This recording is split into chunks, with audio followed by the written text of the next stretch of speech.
gee ntị ka m gwa gị ịma na-akụ aka ege ntị agbata ọcha afọ ụzọ ka m bi gị oti ịmere nakọta ọpụta asị na ndị Igbo mee nke a na ndị Igbo afụrụ onwe fa n'anya na Igbo adịghị enyere onwe fa aka na Igbo mpa gee ntị ka m gwa gị eziokwu pịa ọka ntị ịgwa gị tribe niile enwere na Nigeria over 300 tribes enwere na Nigeria nwụlọ ndị fụrụ onwe fa n'anya na-enyere onwe fa aka karịa ndị Igbo mkpọghị ngwa gị masị nwụlọ gasị maka chinsịarị gasị mma m jee main market jee New Pass jee Balogun jee Alaba jee Ladikpo gbada Abuja gbada Port Harcourt gbada Enugu ebe niile ndị Igbo na-eme biznes onye a very big man ma abụ onye Igbo jụọ ya onwe onye ọgbalụ boy nekwa anya onwe ndị ọzọ na-agbara ya boy ime ihe bụ na mmadụ pụtara na township husband asa agbara ọbọ kpata ego ọ na village kpọrọ like 4 5 6 boys kpọgote town ha chere na gbaa boy for 4 5 6 years ọ setụrụkwa onye ọbụla bụrụkwa agbara onye nke ọ setụrụ ochekwa je kpọta ị nọ na school si na ị na-agụ housing and fencing ibe ga anọrụ 6 years esetụrụ gị ọbụrụgo big man onwe enyemaka karị nke a ọ naanị onye Igbo ya eme ọpụta obulu ute na akpa bịa na township within 3 years ọgbaanị lụọ ụlọ anyị na-ebi ndụ Hausa na nwata ka na-agwa gị na isi na ndị gbara enye na onye nwere makpata ego ọ na-abịafa chụọ ofu ụlọ kwa ọfụrụ ife ụmụ ọgbapuo mmiri ọfụ ife ụmụ otinye ọkụ a na-etughị akụruo ụlọ confam ejidie ji obodo niile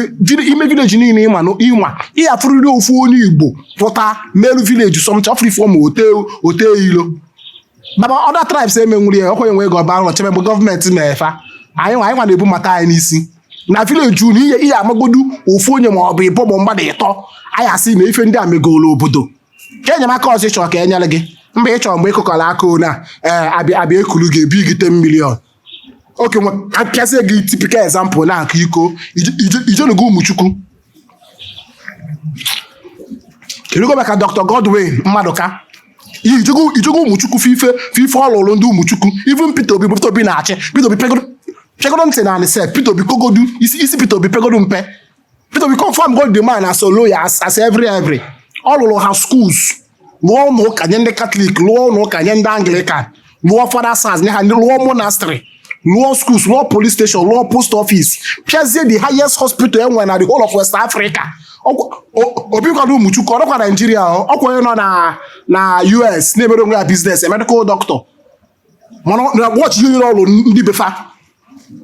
ndị ọ na-azụ makwụ karịrị akarị ụmụ ajọdọ ọlụlụ ụlọ just jezi ụmụchukwu just kwagharị bụka na onye obodo na-eme nkọyori just ji ụmụchukwu ji emezie nkwagharị just ji emezie sobe ịbazie ozie resọt ọ depụta ọsị na ndị Igbo adịghị enyere onwe fa aka ọ wepụ na ndị vileji m na-achụgharị m sinsi ịmagbọdọ m kwesịrị ị na-azụ na yunivesiti kịta a na-asị na ndị Igbo na-enyere onwe fa aka ka m gwa gị Igbo na-enyere onwe fa aka ụmụ Igbo enyelugo m aka na-ekwu iro ma ndị nọ na Taiwan ma ndị nọ na Asia ma ndị nọ na Thailand ma ndị nọ na China ma ndị anọgide akpọ gba onye obodo ka o si adị nsị na onwe kwa ọsị mgbe nke atachio mụ anọrọkwa na nkọrọba anyị mpempe mụ akwechirigodu echepụtasị na ndị Igbo na-enye onwe ha aka Igbo na-enyere onwe ha aka na Hausa na-enyere onwe ha aka ma ha ewere bọọbụ na-atụbusi onwe fa de